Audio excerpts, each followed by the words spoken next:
Hey there friends and enemies, JoPa here again, and today I want to go over whether or not Bungie's upcoming extraction shooter marathon is doomed to fail already. And this is something that I've seen a lot of people talking about, and I can see why people might believe that. However, there are ways for Bungie to overcome the adversity with this game and allow it to be successful. So some of the things that are working against Marathon as it currently stands. One, $40 price tag in a industry where most PvP games are free to play. That is already something that will limit the player base somewhat and push some players away from purchasing if they're not completely sold. I think this is a decent trade-off for better restrictions on cheaters, which are rampant in a lot of PvP games, and also allowing for a lot of the cosmetics and stuff to be earnable in game instead of them hard focusing on the battle pass and cash shop. But that is something that not everyone agrees with, and I fully understand why, especially when you have so many other games to play out there. Speaking of other games, Arc Raiders currently has a technical test ongoing, which is seen as performing far better than the Marathon Alpha. Keep in mind, though, that Arc Raiders has had a couple tests already, including its own alpha. This is like the third time it's been playable, and so they do have a leg up. The counter to that, though, is Arc Raiders still doesn't have a release date, and Marathon does, so you think that Marathon is supposed to be further along, and that's really something that is hard. Plus, extraction shooters in general tend to not be overly successful outside of Tarkov and maybe one like Hunt Showdown, which has done some pretty decent things. The positive on that end is Tarkov is not available on console, and that's where either Arc Raiders or Marathon can be successful in my opinion and find a healthy player base. It might not be as successful as Tarkov on Steam, but that's not the end all be all when there are other markets out there for players to enjoy these games.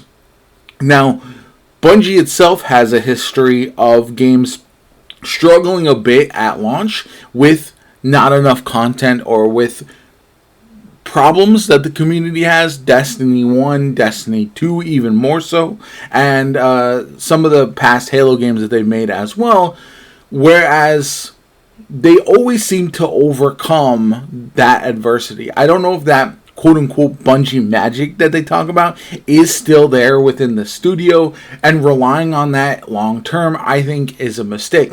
However, personally, from what we know and have heard and rumors and all that, there's more to Marathon than I think initially can be seen, and the progression is just different from a lot of other extraction shooters. That's why it kind of feels weird for extraction players. The problem is they have to win over some extraction shooters and also casual players at the same time, and I genuinely don't know if that's possible at this point. The same problem holds suit for Arc Raiders. That's a kind of game that is more in line with what extraction shooter fans would expect, but it's also been pushed to be more casual. And so again, at the end of the day, after putting a ton of hours into it, I don't know if extraction shooter fans are going to stick with it or revert back to a more hardcore experience like Escape from Tarkov. Whereas Marathon has some interesting history to rely on. They have talked about some of the additional maps in the future having almost raid-like experiences, having puzzles and bosses and all that kind of good stuff. The way that Marathon can be successful is to use what they've learned from Destiny, but make the world feel more alive. And that's something that I feel like is lacking in the game right now. And I don't know if Marathon would need to be delayed to implement it, but it does feel like more randomly generated events, more reasons to chase specific loot items and hit certain locations outside of just generic fetch quests that we get in the game right now. Quests to hunt specific bosses would also be something that I feel like would be a step in the right direction. There's a lot of ways that these games can improve over the course of time. There's a couple issues with that, though. Whether or not Marathon gets the time, we saw with Concord that Sony isn't afraid to pull the plug early if a game is not successful. So Marathon would have to be significantly better than that in order to really pop off. And to be fair, their Discord is doing very, very well as far as people looking to get an alpha code and at least try the game out. I think we'll see an open beta sometime in the summer, either July or August, in order to get a much wider player base able to jump into the game. And hopefully a lot of the changes that we're talking about are seen in that beta. Otherwise, I do feel like the people clamoring for the game to get delayed would be in the right.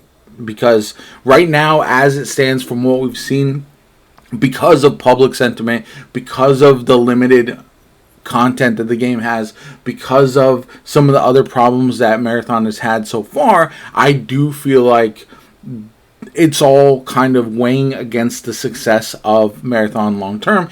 And Bungie as a studio needs Marathon to survive, to thrive, if it is going to be successful over the long term. They can't wholly rely on Destiny to fund the studio indefinitely. They need new content. And that's really where the struggle lies, in my opinion, is that they have Marathon, which sounded like a good idea several years ago, in my opinion. It's undergone some changes. We've got runners now, so it's almost class-based, hero-based as a foundation, which it wasn't originally. And that's added some changes, some problems, in my opinion. I also think that just in general, they are trying to make the game too watered down for a wide range of players. But unfortunately, extraction shooters are never going to be like that. And the other problem that we're seeing is with Arc Raiders. It has some fundamental features that Marathon doesn't have that people are looking forward to. You got VoIP, the in-game voice chat, where you can communicate with nearby enemies, even though I know there's the possibility for toxicity, but it just adds so much to the extraction shooter genre. You've got solo-only playlists that they've already added, which, again, you'd have to re-tailor the loot so that way you don't have as much. But even so, you can only carry so much gear. So I don't know if having a solo-only mode or even a solo-only map would be a problem long-term. And all of this kind of just doesn't look good for Marathon right now. However, public sentiment can change. We saw Assassin's Creed Shadows was a lot of people were negative about that game, and it's turned out to be pretty successful for Assassin's Creed according to what we've learned so far. We've had other games that just looked dead on arrival, much like Marathon, and have eventually turned it around. Even a game like Marvel Rivals, when it was first revealed, people were downplaying the success of a potential hero shooter in a genre that felt like it was dying off, with Overwatch being on a downward trend. And so because of that, all it takes is some changes, some innovation in order for these kinds of games to succeed. I just don't know if Marathon is going to do that. And if it doesn't do it at launch, will they give it enough time for it to be successful long term? That's the major question for me. Anyway, let me know what you guys think in the comments down below. Like the video as always. Comment, subscribe. Have a good one, and I'll catch you all later.